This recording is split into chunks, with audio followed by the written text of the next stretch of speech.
전반장을 다 보면서 우리 에베네셀 하나님이라는 제목으로 오늘 말씀을 증거할 겁니다.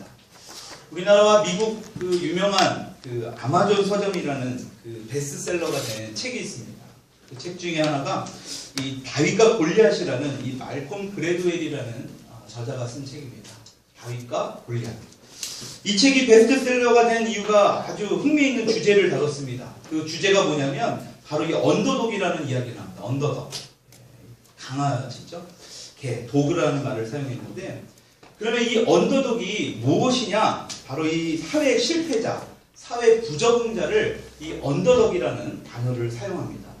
원래는 그 투견 아시죠? 투견장에서 개들이 싸우는 그런 그 투견장에서 그 개 싸움장에서 나오는 말이 바로 이 언더독입니다. 두 마리 개가 싸워서 밑에 깔려있다라는 의미, 그 언더독이라는 것은 진 그 강아지를 얘기하는 거고요. 반대로 이겨서 올라탄 그 강아지를 탑독이라고 해야 됩니다. 탑독. 위에 있다. 탑독. 밑에 있다 그래서 언더독. 이 책은 어떻게 이 사회 실패자라고 할 수 있는, 그러니까 강아지뿐만이 아니라 사회 실패자라고 할 수 있는 그 언더독들이 이 탑독들을 이길 수 있는가 여러 사례들을 이야기하고 있습니다. 근데 이 책에서 그 중에 이 성경 속에 이 다윗과 골리앗이라는 이 이야기가 이곳에 이 책에서 나옵니다. 여러분, 다윗이 살던 그 당시에는 온 사람들이 전쟁하는 것도 있었지만 그 대장들끼리, 그러니까 대표들끼리 싸움을 했다고 합니다. 모두 다 싸우게 되면은 여러 가지로 피해가 많잖아요, 그렇죠? 서로 막 부상도 많고 피해도 많이 보기 때문에 한 사람이 대표로 나와서 그 승패를 따졌던 것입니다. 그래서 여러분들이 너무나 잘 알고 있는 이 골리앗이 그 블레셋 대표로 나왔습니다. 여러분 아시다시피 골리앗은 어떻습니까? 키가 엄청 크고 힘도 엄청 셌습니다. 그래서 모두가 다 골리앗에 겁을 먹고 있었어요. 누가 대표로 나가든지 간에 이 골리앗을 이길 수 있는 사람이 그 이스라엘엔 그 누구도 없었습니다. 여러분 그렇지만 이 골리앗을 누가 이겼어요? 다윗이 이겼습니다. 우리 은희 은서가 알만한 대답이죠. 다윗이 이겼어요. 우리가 다 알고 있습니다. 그렇죠? 이 말콤 그레드웰은 여기서 참 재미있는 해석을 합니다. 이 골리앗이 항상 장군끼리의 싸움에서 이길 수밖에 없었던 이유가 있다라는 거예요. 그 이유가 뭐냐? 이스라엘도 똑같이 골리앗처럼 싸우려 했기 때문에 그렇다라는 거예요. 골리앗과 똑같은 방법으로 칼을 들고 가까이 다가가서 칼싸움을 하고 창싸움을 하려고 하니까 이 키가 큰 이 골리앗을, 힘이 센 이 골리앗을 도저히 이길 수 없었다라는 것입니다. 근데 가만히 보십시오. 다윗은 어땠습니까? 골리앗처럼 똑같은 방식으로 싸우지 않았다는 거예요. 자신의 방법이 있었습니다. 그 방법이 뭐였습니까? 보병들처럼 칼을 들고 가까이 가서 싸우는 게 아니라 골리앗의 법칙대로 싸운 게 아니라 뭐였어요? 자신의 방법인 멀리서 문맷돌을 던져서 쏘아서 이길 수 있었다라는 것입니다. 그래서 이 책의 저자인 이 말콤 그레드웰이 그 약자도 언더독도 자신의 방식을 발견해서 그 방식대로 싸우게 되면 골리앗과 같은 이 거대한 탑독들을 우리가 이길 수 있다는 게 이 책의 저자의 주장이에요. 여러분 이 책에서 주는 교훈이 뭔지 아십니까? 여러분 약자는 해도 안 된다. 항상 질 것이다. 이런 고정관념 대신에 오히려 그 약점이 강점이 될 수도 있다는 거예요. 여러분 마찬가지로 우리 인생 가운데서도 우리 삶 가운데 일어나는 여러 가지 고난들이 있잖아요. 문제들이 반드시 있습니다. 말콤 그레드웰의 이 저자의 말을 따르자면 고난은 반드시 우리 인생의 실패의 원인이 되는 게 아니라 오히려 그것이 뭐예요? 그 고난이 승리하는 또 다른 방법이 될 수 있다라고 이야기한다는 것입니다. 여러분 그래서 오늘 우리가 읽은 이 사무엘상 이 7장 12절의 말씀만 읽었지만 이 7장 전반전의 말씀을 통해서 우리가 고난을 만난, 우리 삶 가운데 고난을 당한 이런 성도들이 어떻게 이 고난을 이겨내고 크나큰 그 축복의 삶으로 살아갈 수 있는지를 우리가 살펴보려고 합니다. 오늘 우리가 읽은 이 이스라엘 백성들은요, 이 당시에 전쟁에 대한 트라우마가 있었어요. 이런 트라우마는 뭐예요? 뒤에 일어나는 그 후유증을 가리키는 말이에요. 그렇죠? 그래서 예를 들면 개에 어렸을 때부터 물린 경험이 있는 사람들은 어떻습니까? 개가 지나가기만 해도 굉장히 무서워요. 자신보다 작은 개가 지나가도 내가 더 컸는데 성인이 됐는데도 자신도 모르게 그 개를 피할 수밖에 없어요. 그게 바로 뭐예요? 트라우마입니다. 트라우마. 오늘 읽은 이 이스라엘 이 말씀에 보면 이 이스라엘 백성들은요 2번이나 전쟁에서 패배하게 됩니다. 여러분 잘 생각해 보십시오. 우리가 일본이나 어떤 다른 나라와 전쟁을 하는데 계속해서 패한다고 생각해 보세요. 전쟁 이야기만 나오면 어떻겠습니까? 굉장히 막 두려울 겁니다. 굉장히 무서울 거예요. 또 질 텐데 뭐라 또 전쟁을 하는지 모르겠다. 굉장히 두려워할 거예요. 지금 이스라엘 백성이 바로 이런 상황입니다. 그게 바로 7장 7절에 보면 그 후반절에 이렇게 기록되어 있습니다. 제가 읽어드리겠습니다. 7장 7절 후반절에 보면 이스라엘을 치러 올라온지라 이스라엘 자손들이 듣고 블레셋 사람들을 두려워하여. 전쟁을 하러 오는 그러한 지금 상황 가운데 지금 이스라엘 백성들이 굉장히 두려워하고 있다는 거예요. 이제 전쟁이 일어나면 어떻습니까? 수많은 남자들이 이제 전쟁을 하다가 죽게 될 거예요. 자신의 재산들을 다 빼앗기게 될 것입니다. 이게 바로 인생의 고난이지 않겠습니까? 엄청난 지금 고통이 지금 앞에 놓여져 있습니다. 이것이 바로 우리 인생의 고통이고 고난이지 않습니까? 여러분 우리는 누구나 고난이 없기를 바라요. 고난을 좋아하는 사람은 그 누구도 없습니다. 고통이 우리의 삶을 피해가기를 바랍니다. 근데 중요한 건 뭡니까? 불행히도 그 고난과 고통은 항상 우리 가운데 존재하고 있다. 이곳에 우리가 웃는 얼굴로 거룩한 모습으로 교회 앞에 나왔지만 주님 앞에 나왔지만 우리가 찬양으로 주님 앞에 섰다라고 고백은 했지만 우리 삶 가운데 여전히 고난과 고통이 존재하고 있다는 사실을 우리가 부인할 수 없습니다. 여러분 우리 아이들은 어떻습니까? 대학을 가려고 입시하는 고통의 시간을 겪습니다. 요새 취업 하나만 하려고 해도 아주 그냥 조금 이름 있는 그런 회사는 들어갈 수도 없습니다. 엄청난 시간의 고통을 겪어야 돼요. 공부하기 위해서, 준비하기 위해서. 남자들은 어떻습니까? 군대라는 고통의 시간을 갖습니다. 여자들은 출산이라는 그런 고난의 시간도 겪습니다. 여러분 이렇게 우리 고난은 우리 삶에 끊임없이 우리 주변 가운데 있다는 것을 우리가 알 수 있습니다. 근데 여기서 제가 말씀드리는 건 뭐냐면 이렇게 고난은 똑같지만 그 결과는 완전히 다르게 된다는 거예요. 그래서 고난의 두 가지 종류가 있어요. 첫 번째 고난의 종류가 뭐냐? 좋은 열매를 맺는 긍정적 고난이 있습니다. 좋은 열매를 맺는 긍정적인 고난. 여러분 어떤 사람들은요 고난을 겪은 후에 오히려 더 좋은 열매를 맺습니다. 아까도 제가 군대 얘기를 잠깐 했지만 남자들이 가장 젊고 어찌 보면 전성기라고 할 수 있는 20대 초반에 군대를 갑니다. 정말 아까운 시간을 보내요. 저도 군대를 현역을 다녀왔지만 지금 생각만 해도 너무나 고통스러운 시간이었어요.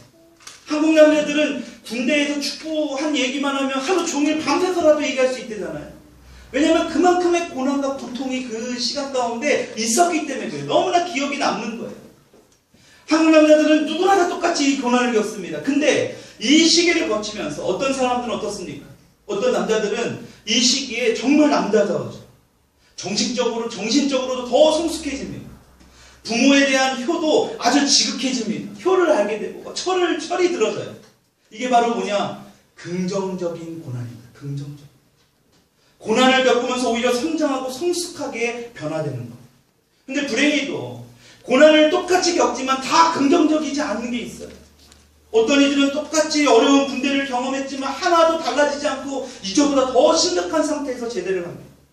고난의 시간을 이기지 못하고 탈영까지 하는 경우가 있어요. 이게 바로 뭘까요? 부정적인 고난입니다. 부정적인.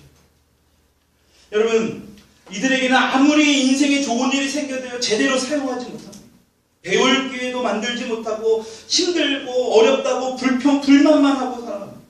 아무리 많은 시간이 주어진다 해도 이런 부류의 사람들은 전혀 변화되지 않아요. 왜 그럴까요? 늘 세상을 부정적으로만 보는 거예요. 이 고난 또한 부정적으로 생각하는 거예요. 그러니까 부정적인 고난이라고 말하는 것입니다. 여러분 우리 크리스찬들은 어떨까요? 이 말씀을 통해서 살펴본다면 우리 가운데 고난이 찾아오게 된다면 앞에서 말한 이 두 가지 고난이 긍정적인 고난과 부정적인 고난 중에 하나를 우리는 선택할 수밖에 없어요. 여러분 긍정적인 선택의 그 고난은 뭘까요? 바로 은혜의 고난이 될 것입니다. 하나님의 그 은혜의 고난이 될 것입니다. 어려울수록 어떨까요? 하나님을 더욱더 찾게 되고 신앙적으로는 더 성숙해지고 기도하게 되고 예배하게 되고 주님 안에서 살게 될 거예요. 아무리 큰 어려움이 와도 하나님이 도우실 것을 믿고 좌절하지 않고 끝까지 어떻게 합니까? 주님을 붙들 거예요.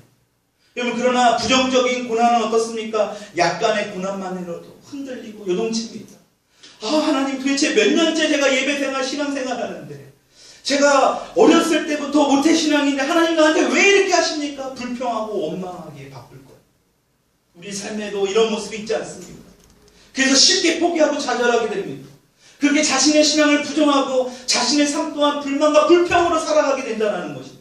여러분, 근데 중요한 것은 오늘 우리가 읽은 이 7장, 다 읽진 않았지만 7장 속에서 나오는 그 이스라엘의 뛰어난 점이 무엇이냐는 거예요. 우리가 이거를 좀 오늘 배웠으면 좋겠어요. 바로 이스라엘 백성들의 뛰어난 점이 뭐냐? 똑같이 고난을 당하고 있는 이 고난을 긍정적인 고난으로 만들었다. 부정적인 고난, 나가 불평하고 불만하고 하나님 도대체 어디 가서 살아계시는 건 맞습니까? 이 불만이 아니라, 부정적인 고난이 아니라 긍정적인 고난 안에 놓여있는 이스라엘 백성을 볼 수 있다는 거죠. 7장 2절의 말씀을 보니까 우리 같이 한번 읽어볼까요? 시작. 괴가 기럇 여아림에 들어간 날부터 20년 동안 오래 있은지라. 잘 보십시오. 지금 괴라는 건 언약궤를 이야기합니다. 20년 동안 하나님의 상징인 그 언약궤 없이 살아갔다라는 거예요. 이들은 하나님은 머릿속으로는 알고 있어요. 근데 제대로 믿지 않은 채 20년 동안이나 살았다라는 것입니다.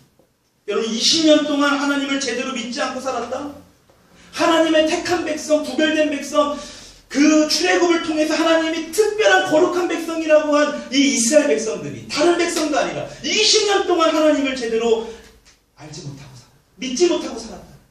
여러분, 이건 엄청나게 큰 것입니다. 근데 이들이 하나님 없이 지낸 그 20년이라는 시간을 보내보니까 이제 이들이 깨닫게 된 거예요.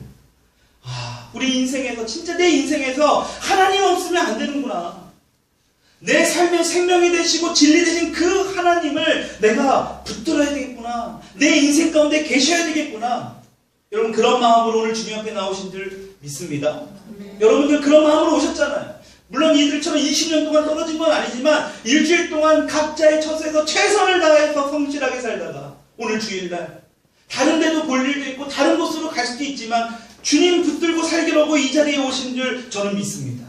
여러분, 근데 이스라엘 백성들이 20년 동안 하나님의 그 임재의 상징인 하나님의 언약궤가 없이 살다가 이들이 오늘 보니까 7장 2절 후반절에 뭐라고 말씀하고 있습니까? 이스라엘 온 족속이 여호와를 사모하니라. 하나님을 사모하고 있습니다. 영어 성경에 뭐라고 나오냐? seek after라고 해요. seek after. 여러분, seek라는 게 뭐예요?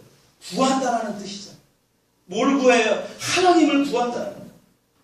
seek after, 구하고 또 구한다라는 거예요. 한번 그냥 하나님을 한번 은혜의 경험을 하고 끝나는 게 아니라 계속 구하겠다라는 것입니다. 이스라엘이 20년이라는 그 긴 시간 동안 언약궤 없이 고난의 시간을 보냈지만 이제는 그 고난이 긍정적인 고난의 열매를 맺었어요. 그래서 뭐예요? 하나님을 사모하고 하나님을 찾는 그 이스라엘 백성이 되었다는 거죠. 여러분, 이렇게 지금 이 7장 그 전을 보게 되면 이스라엘하고 완전히 달라진 모습을 우리가 볼 수 있어요. 7장 앞에 보게 되면 이 이스라엘 백성들이 2번이나 전쟁에서 크게 패합니다. 20년 동안이나 하나님 없이 그 영적인 그 방황의 시간들을 보내게 돼요. 그 이스라엘 백성들입니다. 근데 이제는 뭐 하겠다고 그래요? 하나님을 사모합니다. 하나님을 찾는 완전히 변한 그런 사람들로 변화되었어요. 여러분, 그렇다면 이 이스라엘 백성들이 도대체 뭐가 구체적으로 어떻게 달라졌냐는 거예요. 먼저 3절의 전반절을 보게 되면 너희가 전심으로 여호와께 돌아오려거든 이방신들과 아스타롯을 너희 중에 제거하고 라고 나와 있어요. 3절을 보게 됩니다. 여러분, 달라진 이스라엘 백성들이 가장 먼저 한 것이 뭐냐? 제거하는 거예요. 여러분, 청소력이라는 책을 보게 되면 청소를 할 때 가장 먼저 해야 될 게 뭘까요? 버려야 돼. 제거해야 되는 거예요. 우리가 정리정돈하는 방식의 가장 첫 번째가 뭐냐? 버려야 된다는 거예요. 제거해야 된다는 것입니다. 여러분, 변화되기 위해서는 뭘 해야 됩니까? 과거의 쓰레기, 내가 버릴 것들을 과감하게 버려야 되는 거예요. 우리 안에 거짓들, 잘못된 어떤 우상들을 제거해버려야 된다는 것입니다. 여러분, 사실 이 당시에 이스라엘 백성들이 이 우상들을 제거한다는 건 굉장히 힘든 거예요. 왜냐하면 이방신이 섬겼던 이 바알신과 이 아스타롯 신은요, 풍요와 곡식을 상징하는 신입니다. 풍요와 곡식. 이들을 잘 섬기면 풍요롭게 곡식도 잘 자라서 한 해 동안 너무나 잘 살 수 있는 거예요. 여러분, 그 신들을 섬길수록 뭐예요? 풍요와 쾌락을 보장받을 수 있는 그런 신들이었습니다. 근데 이스라엘 백성들이 어떻습니까? 그런 신들을 과감하게 이제는 거절하고 있어요. 물질과 경제적인 유익을 주는 그 우상들을 거절하는 거예요. 여러분 이것뿐만이 아닙니다. 7장 6절을 보니까 한번 읽어보십시다. 시작. 그들이 미스바에 모여 물을 빌어 여호와 앞에 붓고 그날 종일 금식하고 거기에서 이르되 우리가 여호와께 범죄하였나이다 하니라. 거기까지. 여러분 지금 물을 붓고 있다 그랬어요. 물을 붓는다. 여러분 물을 붓는 행위는 굉장히 독특한 행위예요. 여러분 지금 이스라엘 백성들이 어디에서 살고 있어요? 우리같이 물만 수도꼭지만 틀면 막 물이 콸콸콸콸 흐르는 이런 지역이 아니잖아요. 물이 굉장히 귀한 그런 사막과 같은 광야 지역에 살고 있다는 사실을 우리가 알아야 돼요. 우리는 물이 너무 많으니까 물 뭐 얼마든지 지금이라도 갖다 붓을 수 있죠. 호수로 갖다 붓을 수 있어 우리는. 그렇죠? 근데 이 당시는 그게 아니에요. 물이 너무나 소중한 겁니다. 그것을 누구 앞에 붓고 있어요? 하나님 앞에 붓고 있다는 거예요. 다시 말해서 경제적인 일도 물질적인 것에 매이지 않겠다라고 그들이 선포한 겁니다. 행동으로 지금 보이는 거예요. 그리고 또 무엇을 하고 있습니까? 금식을 하고 있어요. 우리가 살아가는데 음식을 먹지 않는다? 이건 지금 생명을 버리겠다라는 뜻이나 마찬가지. 여러분 금식을 하고 있습니다. 음식을 먹는 그 기쁨도 그냥 과감하게 버려버린 거예요. 유대인들은요 음식을 먹을 때 엄청나게 많은 교제와 기쁨을 가지고 음식을 먹거든요. 그것도 이제 포기하겠다라는 거예요. 우상이 약속하는 어떤 그 풍요로움, 경제적인 이유들 다 먹어버리고 이제 육신에 먹는 어떤 즐거움 이것도 다 지금 벗어버리게 욕망에도 다 필요 없다라는 거예요. 다 벗어버리겠다는 거예요. 여러분 이런 회개를 통해서 이스라엘은 철저하게 자신들이 그동안 어떤 2번이나 전쟁에서 패배했던 그 원인들에 대해서 이제는 하나님께로 완전히 그 방향을 바꾸고 있다는 것입니다. 20년 동안 하나님 없는 곳에 살아갔지만 이제는 그것이 자신들이 잘못된 길이라는 것을 철저하게 행동으로 행함을 통해서 회개하면서 철저하게 지금 하나님 앞에 나가고 있는 모습을 우리가 볼 수 있다는 것입니다. 여러분 근데 이들이 철저하게 변화되기 시작하자 이들이 어떤 일이 일어납니까? 여러분 이들에게 어떤 일이 일어납니까? 여러분 아주 엄청난 하나님의 은혜를 경험하게 됩니다. 지금 블레셋이 모여 있어요. 그렇죠? 이스라엘을 다시 점령하기 위해서 지금 전쟁 가운데 놓여 있는 거예요. 전쟁 앞에 놓여 있는 거예요. 지금 블레셋 군대들은 어떻습니까? 자신감이 엄청나게 넘쳐 있습니다. 왜냐하면 이제 정말로 강력한 군대였기 때문에. 여러분 블레셋은요 이스라엘보다 더 좋은 최신식 무기들을 가졌어요. 당시까지만 해도 이 이스라엘 사람들은요 제대로 된 그런 무기를 소유하지 못했습니다. 오늘 우리가 읽은 이 사무엘상 7장 그 뒤에 한참 뒤에 13장의 말씀을 보면 어떤 표현이 있느냐? 전쟁에서 싸움을 하고 있는데 사울과 요나단만 칼을 잡고 있다라고 나와요. 칼을 가지고 있어요. 나머지 백성들은 뭐예요? 손인에 칼이나 창이 없었다라고 나와요. 여러분 이게 지금 이스라엘의 현실이에요. 왕과 그의 아들만 창과 검이 지어져 있었다는 거예요. 백성들에게는 아무것도 없었습니다. 철로 만든 이 무기를 구경도 할 수 없었어요. 왕과 그 아들 외에는 아무도 가지고 있지 않았습니다. 그냥 이스라엘이 쥐고 있는 건 뭘까요? 그냥 농기구 같은 것만. 그냥 무슨 나무떼기 같은 거, 이런 돌 몇 개 이렇게 막 갖고 있었겠죠. 여러분, 그런 상황에서 이런 무기조차도 없는 그런 이스라엘 군대가 어떻게 최신 무기로 지금 무장하고 있는 그 블레셋 그들을 싸워서 이길 수 있냐?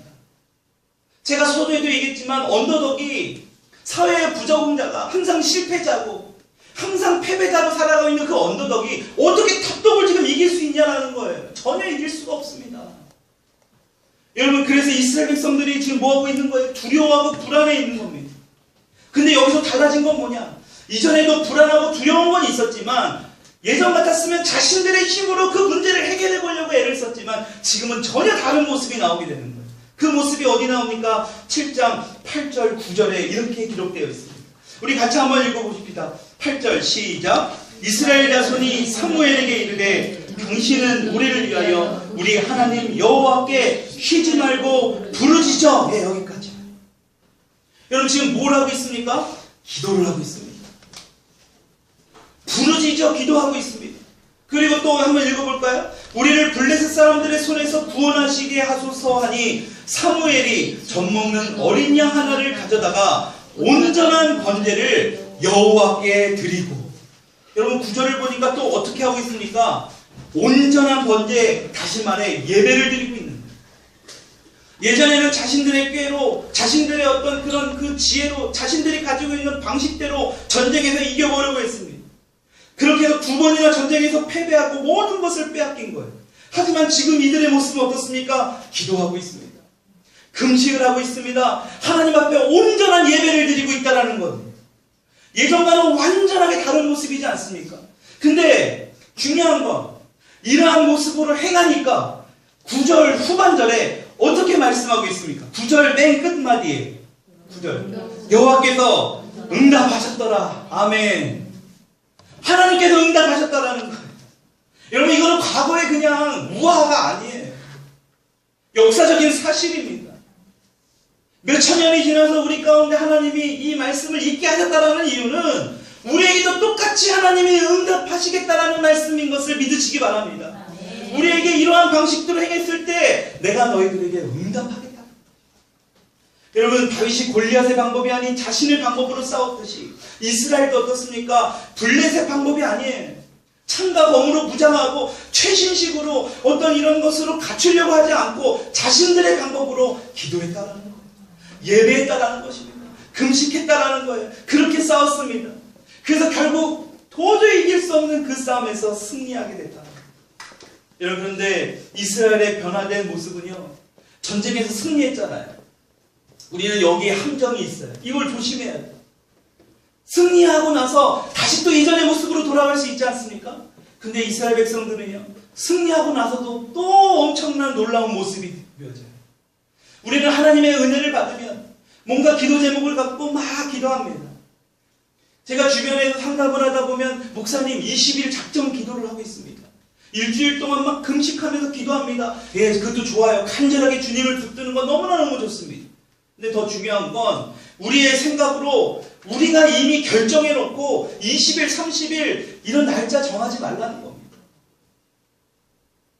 그 날짜가 되지 않으면 우리는 어떠해요? 낙심하는 마음이 들 수밖에 없어요.